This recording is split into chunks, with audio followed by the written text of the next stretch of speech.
નમસ્કાર નમસ્કાર નમસ્કાર વિદ્યાર્થી મિત્રો, સ્વાગત છે આપનું માસ્ટર ઓફ બોટાદ યુટ્યુબ ચેનલમાં। વિદ્યાર્થી મિત્રો, આજે આપણે લેવાના છે ગણિતનો ચેપ્ટર નંબર 5। બહુ જ સરળ અને બહુ જ આઈએમપી અને તમને મજા આવે એવું ચેપ્ટર એટલે સમાંતર શ્રેણી। મિત્રો, સમાંતર શ્રેણીને અંગ્રેજીમાં કહેવાય છે એરિથમેટિક પ્રોગ્રેશન, એટલે આપણે એને ટૂંકમાં કહીએ છીએ એપી। ટૂંકમાં કહીએ છીએ એપી।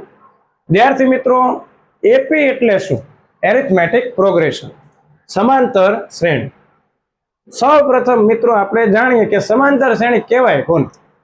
તો જેમાં પ્રથમ પદ અચળ રાખી અને આગળના પદમાં નિશ્ચિત સંખ્યાનો ઉમેરો કરી અને એક મેળવવામાં આવતી યાદી એટલે સમાંતર શ્રેણી। પેલું પદ હોય એને એમ નામ રાખી એમાં કોઈ નિશ્ચિત સંખ્યા ઉમેરી આગળ એક યાદી તૈયાર કરવામાં આવે છે, આ સંખ્યાની શ્રેણી એટલે સમાંતર શ્રેણી। વિદ્યાર્થી મિત્રો, દાખલા તરીકે હું એક સંખ્યા લઈ લઉં છું 0, એમાં હું 2 ઉમેરું તો 2 પ્લસ કરીએ તો શું થાય? પ્લસ 2 કરીએ તો 4, પ્લસ 2 કરીએ તો 6, પ્લસ 2 કરીએ તો 8। તો આગળની સંખ્યા નિશ્ચિત રાખી એમાં ચોક્કસ સંખ્યાનો ઉમેરો કરી જો આગળ એ સંખ્યાની યાદી લખવામાં આવે છે તો આ યાદીને જ આપણે સમાંતર શ્રેણી કહીએ છીએ। મિત્રો, સમાંતર એટલે સરખા અંતરે જે સંખ્યાઓ રહેલી છે। દાખલા તરીકે તમે સીડી જોઈએ છે નિશાની, તો બધા દાદરા જે છે સમાંતર અંતરે રહેલા છે। આ રીતે આવી કોઈ નિશાની તમે જોયું હોય તો સમાન અંતરે રહેલી હોય, રેડી કે નહીં? માનો કે આપણે સંખ્યા જ મૂકી દઈએ 1 2 3 4 5 6, આ સમાંતર થયું, સમાન અંતર। તો જે શ્રેણીમાં સંખ્યા વચ્ચે અંતર હરખું હોય, બરાબર, હાવ સીધું છટ, કોઈ જ અપ્પન ચપ્પન વાત નહીં, સરખું અંતર હોય તો સમાંતર શ્રેણી હોય। દાખલા તરીકે હજી કહી દો, કોઈ એમ લખે કે સાહેબ 2 માં 3 ઉમેરો તો 5 થાય, 5 માં 3 ઉમેરો તો 8, 8 માં 3 ઉમેરો તો 11, 11 માં 3 ઉમેરો તો 14। આ હું સમાંતર શ્રેણી છે કારણ કે બધા વચ્ચે અંતર સમાન છે। કેવું અંતર છે? સરખું, આ રીતે, બરાબર। કોઈ બહુ સરળ એવી શ્રેણી 1 2 3 4 5 અનંત સુધી જાય, આ શ્રેણી સમાંતર શ્રેણી છે। કોઈ એમ કે સાહેબ માઇનસ સંખ્યાઓ આવે ખરા? આવે। 5 છે, બરાબર, એમાં 5 માઇનસ કરું તો 0 થાય, 0 માં 5 માઇનસ કરું તો -5, -5 માં -5 કરું તો -10, એમાં -5 કરું તો -15। સમાંતર શ્રેણી છે કારણ કે બધાય વચ્ચે અંતર છે -5। વિદ્યાર્થી મિત્રો, જ્યારે સંખ્યા વધતું હોય પહેલેથી પ્રથમ પદ, આને વિદ્યાર્થી મિત્રો પ્રથમ પદ કહેવાય, પ્રથમ પદ એ। તો પ્રથમ પદથી સંખ્યા વચ્ચેનું અંતર વધતું હોય, પ્લસમાં જતું હોય, તો જ્યારે ધન વધતું હોય ધન સંખ્યા પ્રમાણે તો એ વધતી શ્રેણી કહેવાય, અને જ્યાં સંખ્યાઓ ઘટતી હોય તો ઘટતી શ્રેણી કહેવાય। વિદ્યાર્થી મિત્રો, ઉદાહરણ લઈએ, જો વિચારો 2 4 6 8 10 12 14, અહીંયા સતત સંખ્યામાં +2 નો વધારો થાય છે, રેડી? તો આ શ્રેણી વધતી શ્રેણી છે। કેવું શ્રેણી છે? વધતી શ્રેણી છે। કોઈ એમ કે સાહેબ 12 10 8 6 4 પછી 2 0 -2 -4 -6 -8 -- તો આ ઘટતી શ્રેણીમાં આવે, ઘટતી શ્રેણી કહેવાય। બે પ્રકારે શ્રેણી આપણે કહી શકીએ। વિદ્યાર્થી મિત્રો, આ રીતે ગમે તે શ્રેણી લખી શકાય। હવે વિદ્યાર્થી મિત્રો, સૌ પ્રથમ અગત્યનો પ્રશ્ન, અને આ શીખ્યા પછી હજી બીજા ઉદાહરણ આપીશ કે શ્રેણી કોને કહેવાય, કેવી હોય। જે બે પદો હોય એની વચ્ચેનો તફાવત એટલે સામાન્ય તફાવત। સમાંતર શ્રેણીમાં સમાંતર શ્રેણીના બે પદ વચ્ચેનો તફાવત સામાન્ય તફાવત કહેવાય. દાખલા તરીકે હું મિત્રો એક સંખ્યાની શ્રેણી લખું છું. 3 ને 5 8, 8 ને 5 13, 13 ને 5 18, 18 ને 5 23. આ રીતના સામાન્ય તફાવત શોધો. પહેલા આપણે શું શીખીએ છીએ? સામાન્ય તફાવત, એને કહેવાય ડી. તો વિદ્યાર્થી મિત્રો, આને કહેવાય પ્રથમ પદ a1, a2, a3, a4 dash dash dash. જે ક્રમ આવે એ પ્રમાણે પદને શ્રેણી સ્વરૂપે લખાય આ રીતે.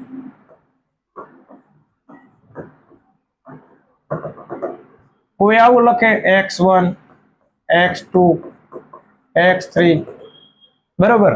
તો એ શ્રેણીમાં તફાવત આપણે ગોતવો હોય તો સામાન્ય તફાવત બરાબર a2 માઇનસ a1. બીજામાંથી હંમેશા પહેલું બાદ કરવું.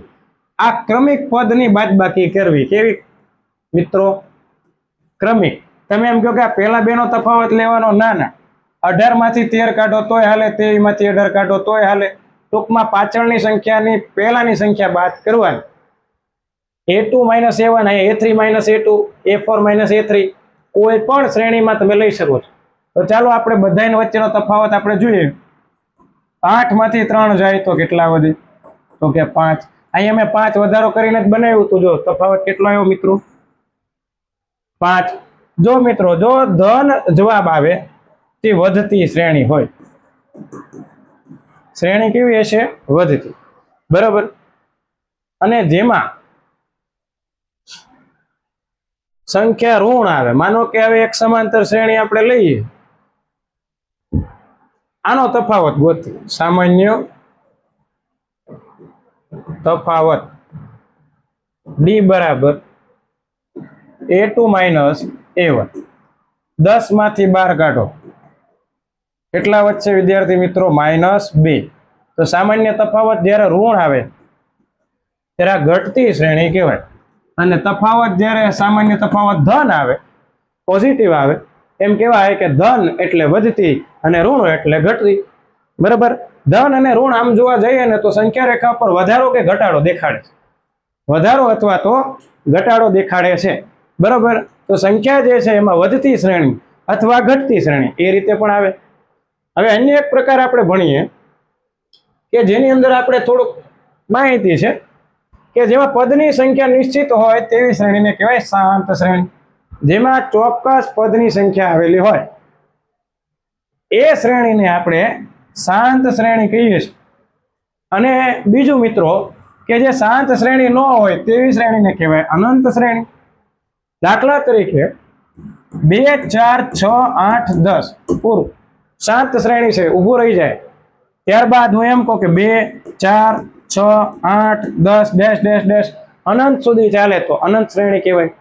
વિદ્યાર્થી મિત્રો, શ્રેણી જે છે એના પ્રકાર આ રીતના આપણે લઈએ છીએ. હવે વાત કરીએ આપણે એવી કે જેમાં તમારે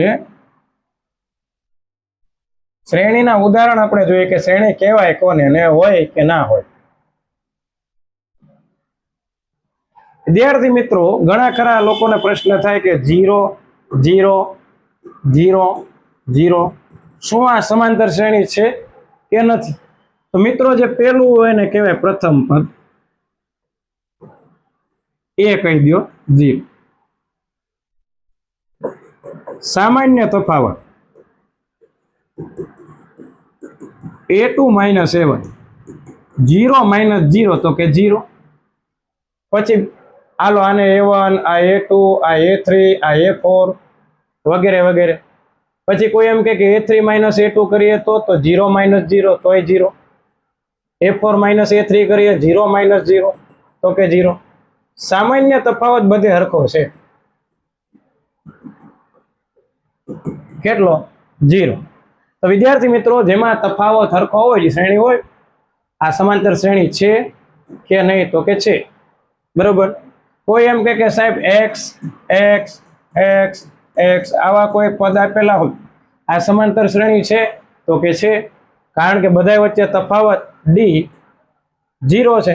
કારણ કે x માંથી x બાદ કરીશ તો બધામાં જવાબ ક્રમિક બે પદ લેવા.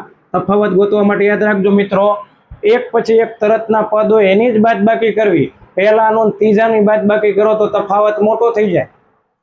હંમેશા બીજામાંથી પહેલું, ત્રીજામાંથી બીજું, ચોથામાંથી ત્રીજું, એ રીતે ક્રમિક પદોની જ બાદબાકી કરવી. બરોબર, તો જ તફાવત આપણને સરળ મળે અથવા સીધું મળે. મિત્રો હવે એવા પદો લઈએ કે જે આપણને લાગે વિચિત્ર કે આ શ્રેણી છે કે.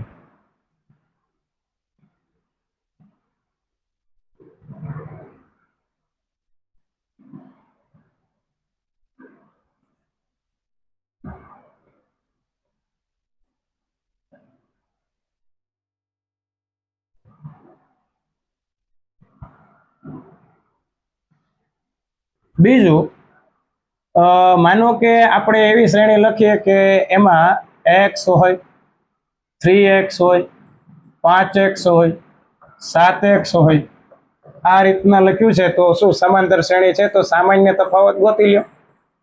સામાન્ય તફાવત d બરાબર a2 માઇનસ a1. a2 કેટલા? 3x minus x. 2x જવાબ આવે છે તો કે હા. a3 minus a2, 5x minus 3x, તો એ જવાબ 2x આવે છે. ઓકે, 7 માંથી 5 જાય તો 2 જ આવે. તો આ સમાંતર શ્રેણી છે તો કે છે. બરોબર, તો આવા બધા પદો આગળ આપણે સ્વાધ્યાયમાં પ્રેક્ટિસ કરશું કે સમાંતર શ્રેણી છે કે નહીં. તો આવા બધા ઉદાહરણ છે એના દ્વારા ચકાસી શકાય. હું તમને એમ કહું કે 2 નો વર્ગ, 3 નો વર્ગ, 4 નો વર્ગ, 5 નો વર્ગ સમાંતર શ્રેણી છે? નથી. 2 નો વર્ગ 4 આવે, 3 નો વર્ગ 9 આવે, 4 નો 16 થાય, 5 નો 25 થાય. આ બે વચ્ચે તફાવત 5 છે. આ બે વચ્ચે તફાવત તો કે 16 માંથી 9 કાઢી દઈએ તો 7 વધે, 25 માંથી 16 કાઢીએ 9 વધે. ચાલો 6 નો વર્ગ તો કે 36, 36 માંથી 25 કાઢો તો 11. હવે અહીંયા એક પ્રશ્ન કહું મિત્રો કે અહીંયાથી બનતા પદો સમાંતર શ્રેણી નથી, પણ ક્યારેક એવું પૂછે કે ના વર્ગો છે એના તફાવતથી બનતી શ્રેણી. સંખ્યાના વર્ગો ના તફાવત એટલે કે બાદબાકીથી બનતી શ્રેણી એટલે આ સમાંતર શ્રેણી હોઈ શકે. લેવલ 2 અને 3 ઉપર વહી ગયું કે ના વર્ગો ને લાઈનમાં લખતા એમનો જે તફાવત આવે એ સમાંતર શ્રેણી બનાવે કે ન બનાવે? બનાવે ને ભાઈ. 2 નો વર્ગ 4, 3 નો વર્ગ 9, 4 નો 16, 5 નો 25, 6 નો 36, આ બધાના તફાવત લખો. 9 માં 4 જાય તો 5, 16 માં 9 જાય 7. એમના તફાવત શું શ્રેણી બનાવે છે? તો કે બનાવે છે 5 ને 2 7, 7 ને 2 9, 9 ને 2 11. ચેક કરી લેજો આગળ લખી એનો જે વર્ગોનો તફાવત જે છે, વર્ગો લખો અને એનો તફાવત કાઢો, એની શ્રેણી લાઈનમાં લખતા જાઓ. બને કે ન બને? બને. બરોબર, તો ક્યારેક એવા પ્રશ્નોની ચર્ચા પણ થતી હોય કે જેમાં આપણે વિચારવું પડશે. ત્યારબાદ મિત્રો ઉદાહરણ 1 લઈ. હવે આપણે ઉદાહરણ 1 દ્વારા સમજીએ. પ્રથમ પદ લખો. ચાલો, આ શ્રેણી છે 3/2. પ્રથમ પદ કોને કહેવાય? જે પ્રથમ હોય એને. પેલા કોણ દેખાય? 3 ના ભાગ્યા 2. ક્યારેક આવું પણ લખવાનું કે ડોટ 3/2 એટલે કેટલા? 1.5. ઓપ્શનમાં આવું પણ આપે. આની જગ્યાએ આવું આપ્યું હોય તો અમુક તો વિચારે કઈ જોવાની જરૂર નથી. 3/2 એટલે ડોટ. બરોબર, ચાલો સામાન્ય તફાવત ગોતવાનો થાય. સમાંતર શ્રેણી છે કે નહીં? એણે કીધું કે છે જ, તો તફાવત ગોતો. તો આ a1 કહી દે, આ a2 કહી દે. a2 minus a1, a2 minus a1. તો a2 કેટલા છે વિદ્યાર્થી મિત્રો? 1/2. a1 કેટલા છે? 3/2. છેદ સરખા, તો લસા કેટલો લઈ લઈએ? 2. પેલું પેલા લખવાનું, માઇનસ બીજું પછી. 1 માંથી 3 જાય તો -2. છેદમાં 2 ના 2, 2 2 ઉડી જાય, -1 જવાબ આવશે. તો અહીંયા માઇનસ તફાવત d મળ્યો એટલે આ ઘટતી શ્રેણી છે મિત્રો. કેવી શ્રેણી છે? ઘટતી શ્રેણી છે. અને અહીંયા દરેક વખતે -1 નો ઘટાડો થાય છે. જો હાવ સીધી રીતે કહું, કાંઈ એમને 3/2 એટલે ડોટ થાય કે નહીં, 1/2 એટલે અડધું થાય કે નહીં, 0.5 -0.5 -3/2 એટલે -1.5. અહીંયા મને દેખાઈ રહ્યું છે કે 1 નો ઘટાડો થાય છે. જો તો જ્યારે ઓપ્શનમાં આવું આપ્યું હોય ત્યારે આ રીતે ફાસ્ટ વિચારવું હોય. અપૂર્ણાંકમાં ક્યારેક કોકને લોચા પડે તો દેશી હિસાબ 3/2 ડોટ, 1/2 અડધું, -1/2 માઇનસ અડધું, -3/2 એટલે માઇનસ ડોટ, 1 નો ઘટાડો થાય છે, -1 તફાવત આવે, કાર્યક્રમ પૂરો. ફિટુસ રેડી. આ રીતના તમારે સમાંતર શ્રેણી ગોતવાની છે મિત્રો. આ રીતના તમારે સમાંતર શ્રેણીનો તફાવત લેવાનો છે. શ્રેણી છે કે નહીં એ તપાસવા માટે તફાવત ગોતવો જરૂરી છે, પણ ઘણીવાર ગણવાની કઈ જરૂર જ ના પડે. જો આવું તમે વિચારતા હોય તો આમ બેઠે બેઠે ખબર પડે છે કે નહીં. બરોબર. દૂરથી કોઈ વસ્તુ દેખાતી હોય ત્યાં જઈને જોવાની જરૂર નથી. આ એના જેવું છે. દૂરથી ડુંગર રળિયામણા, હા રળિયામણા, ગણતરી કરવાની જરૂર નથી. હાથે કરીને બતોડા ભરવા ડુંગર માથે ચડવું, દેખાય છે કે ત્યાં છે વસ્તુ એ. આ જવું હોય તો પછી આપણે હાલવાનું માર્ક મળતા હોય તો. ત્યારબાદ ઉદાહરણ નંબર 2 મિત્રો. સમાંતર શ્રેણી છે જો હોય તો 2 પદ લખો, પછીના 2 પદ લખો.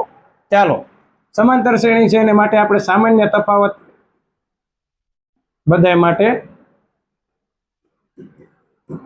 સામાન્ય તફાવત શોધીશું. ચાલો, પેલા આ A1, આ A2, આ A3, આ A4 ડેશ ડેશ ડેશ. ચાલો, A2 માઇનસ A1 બરાબર 10 માં 4 જાય, 6 વધે. ઓકે. A3 માઇનસ A2 16 માંથી 10 જાય, 6 વધે. A4 માઇનસ A3 22 માંથી 16 જાય, 6 વધે. સમાંતર શ્રેણી છે હા. પછીના 2 પદ. ચાલો, 22 ને 6 કેટલા થાય? 28. 28 ને 6 કેટલા થાય? 34. 2 પદ લખી દીધા, કાર્યક્રમ પૂરો. ટીંગ ટીંગ ટીંગ.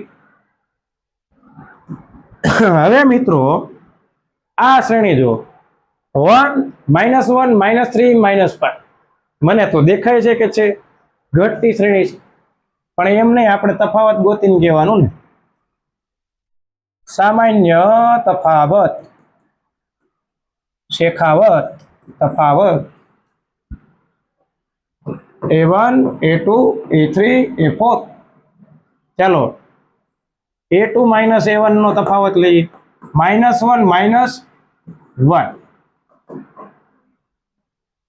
એટલે -2 થાય. ત્યારબાદ A3 minus A2 -3 minus -1 -3 minus minus +1 -2 જવાબ આવે. તો શ્રેણી દેખાય જ છે કે -2 નો ઘટાડો થાય છે. ચાલો, હજી પણ આપણે ચેક કરી લઈએ કે -5 માંથી A4 માઇનસ A3 -5 માઇનસ -3 -5 +3 5 માંથી 3. જો -5 માં +3 કરો એટલે -2 આવે. ઓકે, સમાંતર શ્રેણી છે. આની પછીના 2 પદ -5 હોય એમાં -2 કરીએ તો -7 થાય. -7 માં -2 કરીએ તો -9 થાય. રેડી. તો પછીના 2 પદ આવી ગયા. આવડે? સાવ સરળ છે. આ શ્રેણી છે કે નથી? નથી. ચાલો, પેલા 4 નો વધારો થયો, પછી પાછા -2 આવ્યા, પછી પાછા +2 આવ્યા, પછી -2. આમાં તફાવત સરખો જળવાતો નથી. સમાંતર શ્રેણી નથી તો પછીના 2 પદ લખવાની જરૂર નથી. તમારે ગોતવું હોય તો પહેલાનો તફાવત જુઓ, 2 માઇનસ -2 તો 4. બીજામાંથી પેલું બાદ કરવાનું. પછી પાછું ત્રીજામાંથી A1 A2 A3 A4 A5. ચાલો, પછી આપણે લઈએ કે A3 માઇનસ A2 કરીએ. હાલો, તો -2 માઇનસ -2 -4. શ્રેણી છે જ નહીં, તફાવત જળવાતો નથી. અહીંયા ત્રણેયમાં 0 0 તફાવત છે. 1 -1 0. આ બે વચ્ચે 1 -1 0. તમારે A1 A2 A3 A4 A5 પ્રમાણે લખવાનું. 1 -2 -1. તફાવત સમાન જળવાતો નથી, જેથી કરીને આ સમાંતર શ્રેણી નથી. તો વિદ્યાર્થી મિત્રો, સમાંતર શ્રેણી જે છે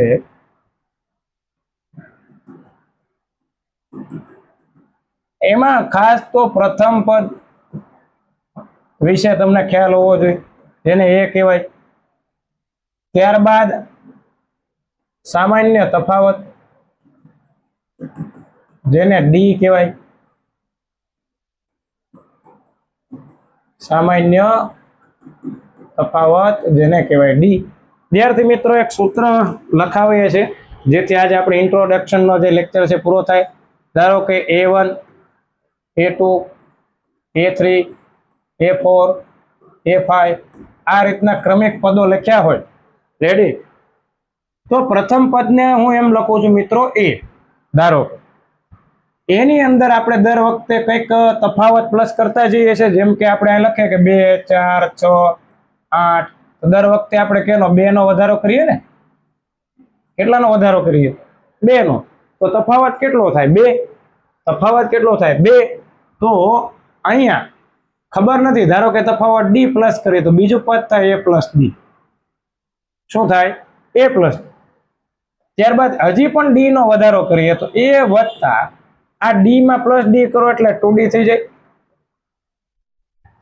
હજી આમાં તફાવત ડી વધારતા જઈએ તો પહેલું, બીજું, ત્રીજું, ચોથું પદ મળે A વત્તા 3D.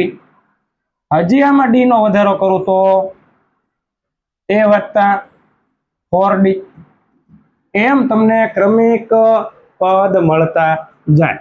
તો A1 જો લખવાનું હોય તો A2 પદ જો લખવાનું હોય A વત્તા ડી. જો મિત્રો કામ લાગવાનું છે આગળના ઉદાહરણમાં, ખાસ યાદ રાખી લેજો. આ જે નહીં ખબર પડે તો અમુક દાખલા તમે સોલ્વ નહીં કરી શકો. સમીકરણ બનાવવાના, રવિસર જે દ્વિચલ સુરેખ લે છે એમાં આદેશની રીત અને લોપની રીત વાપરવાની હોય, એ આમાં કામ આવવાનું છે. એટલે સમીકરણ બનાવતા આવડવું જોઈએ. A3 લખવાનું કહેતો તો A વત્તા 2D. જો આ ત્રીજું પદ, પહેલું, બીજું, ત્રીજું, ચોથું તો A વત્તા 3D. ચાલો હું એમ કહું કે 10મું પદ હવે ખબર પડી જવી જોઈએ, A વત્તા 9D. ચાલો એમ કહો કે 100મું પદ, તો તમે કહેશો કે A100. Okay, ready? તો શું આવશે? A વત્તા 99D. તો આ રીતના જો તમને સમીકરણ લખતા પદના આવડે તો આગળના ઉદાહરણમાં તમને ફાયદો થવાનો. રેડી? તો આ રીતે તમે શ્રેણી દર્શાવી શકો છો. અને હા, દર વખતે તફાવત કેટલો વધતો જાય છે મિત્રો? ડી જેટલો. બધામાં ડી તફાવત વધતો જાય છે. એટલા માટે સમાંતર શ્રેણી આ રીતે સૂત્રાત્મક રીતે રજૂ કરી શકાય છે. તો આજનો ઇન્ટ્રો લેક્ચર જોયા પછી આવતી વખતે આપણે સ્વાધ્યાય ઉપર ધ્યાન દેવાના છે કે સ્વાધ્યાયમાં કઈ રીતની ગણતરી છે. 5.1 સાથે ફરી મળીશું આવતા લેક્ચરમાં. ત્યાં સુધી રજા આપશો. નમસ્કાર, જય હિન્દ, જય ભારત.